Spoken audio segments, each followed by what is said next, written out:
Hola a todos, mi nombre es Jorge Abello, soy abogado y especialista en derecho penal.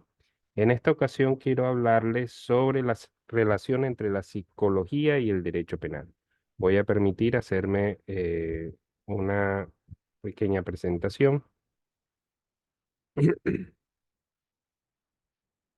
Listo. Psicología y derecho penal. ¿Qué tienen que ver estas dos, digamos, estas dos ciencias? Aquí está, digamos, el fundamento y el trabajo que se ha hecho. Es un libro que ya salió en una editorial en Colombia sobre el derecho penal y la psicología. Entonces, es un estudio previo que se ha realizado antes de esta eh, exposición. Puntos de encuentro entre el derecho penal y la psicología. Desde el punto de vista, digamos, del derecho penal, hay un concepto que es el concepto de culpabilidad y es qué estaba pensando esa persona en el momento que realizó un delito. Entonces, la problemática con eso es que pues ningún hombre tiene la capacidad de leer los pensamientos de otra persona. Así que, digamos, la mejor forma de poder analizar el comportamiento humano fue a través precisamente de la psicología. Ahí vienen, digamos, la diferenciación entre psiquiatría y psicología y donde encontramos, digamos, la psiquiatría, el estudio de las enfermedades mentales de conformidad con la medicina. Pero en el caso de la psicología estamos hablando de qué es el estudio del comportamiento humano a partir de las neurociencias y a través de, digamos, el estudio del cerebro y el comportamiento de los seres humanos. Entonces, esa relación que nos permitió, digamos, en cierta forma analizar ese pensamiento que existía en el delincuente, nos permitió, digamos, tratar el tema de la culpabilidad a partir de los conceptos psicológicos de dolo, culpa y preterintención, en el sentido de que el dolo se entiende como la intención de hacer un daño, un concepto psicológico, lo mismo que el concepto psicológico de la culpa en negligencia, imprudencia e impericia. Entonces, cuando estamos hablando de imprudente, estamos hablando de una persona que toma más riesgos de los necesarios para realizar una acción y en efecto produce un daño. En el caso de, ¿cómo es? La impericia, estamos hablando de una persona que no tiene la suficiente experiencia o experticia para realizar determinada labor o determinado comportamiento.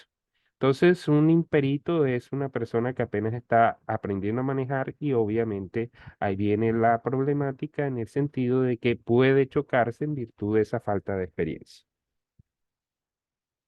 Eh, entonces, la culpabilidad se entendió precisamente eh, a través de la psicología, el desarrollo de la psicología, y se habló de, digamos, conceptos psicológicos de dolo y de la culpa. Posteriormente, se plantea, digamos, otra relación que existe entre el concepto de inimputabilidad, que es un concepto jurídico eh, en el derecho penal, pero que tiene una connotación en la capacidad de comprender la ilicitud de sus actos y de autodeterminación de acuerdo a esa comprensión.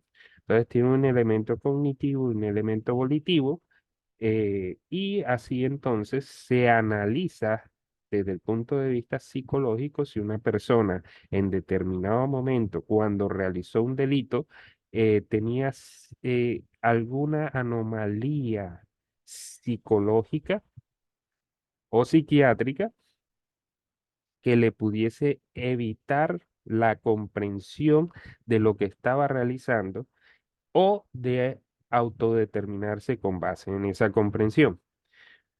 Entonces, ahí comienza, digamos, otro punto en el cual el derecho penal y la psicología guardan una relación donde el psicólogo emite un peritaje sobre la persona, sobre el delincuente, y determina si en efecto tenía alguna anomalía patológica, una anomalía de comportamiento, y en virtud de eso se determina si la persona es inimputable o no.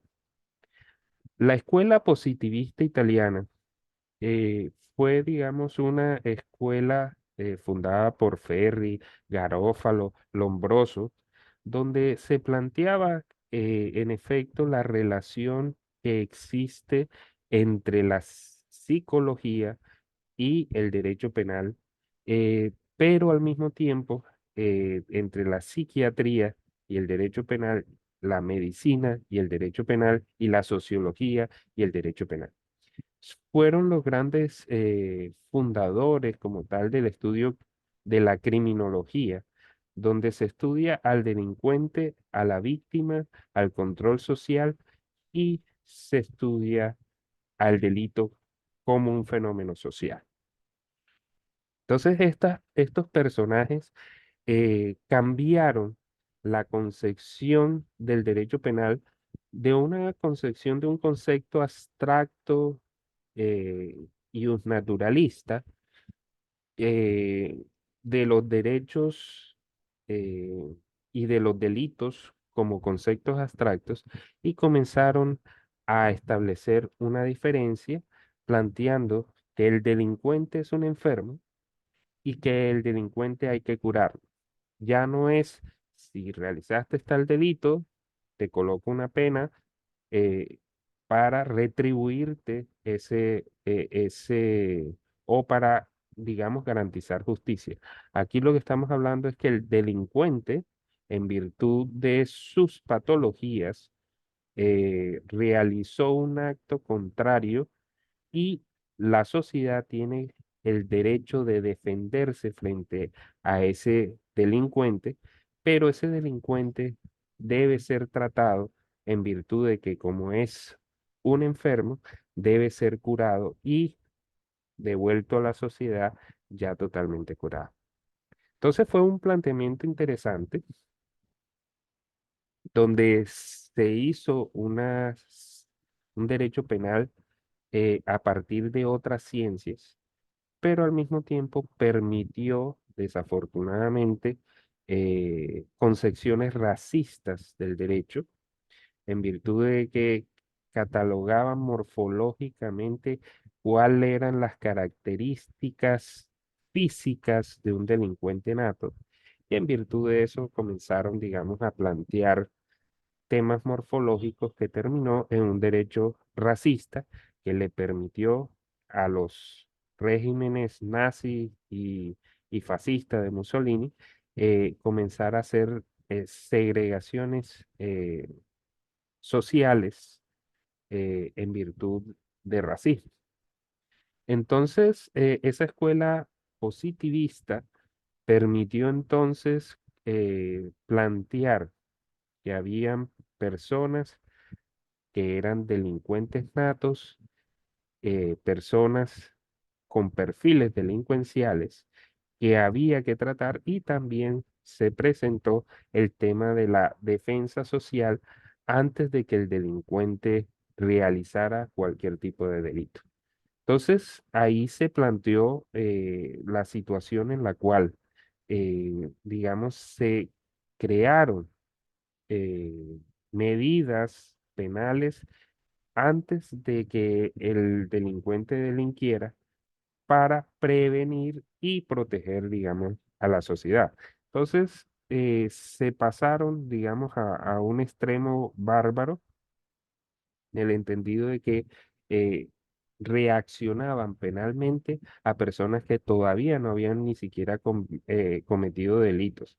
Entonces, a los vagos, a los desempleados, a las personas, digamos, eh, que consumían drogas, a las personas que consumían alcohol, establecían ciertos parámetros delincuenciales y actuaban antes de que estas personas realizaran cualquier delito, lo cual va en contra del principio penal del acto y genera, digamos, una gran problemática desde el punto de vista legal para el derecho penal, pues, digamos, el derecho penal de acto y basado en el principio de legalidad, nadie podrá ser juzgado sino conforme a las leyes preexistentes a los actos que se les imputan.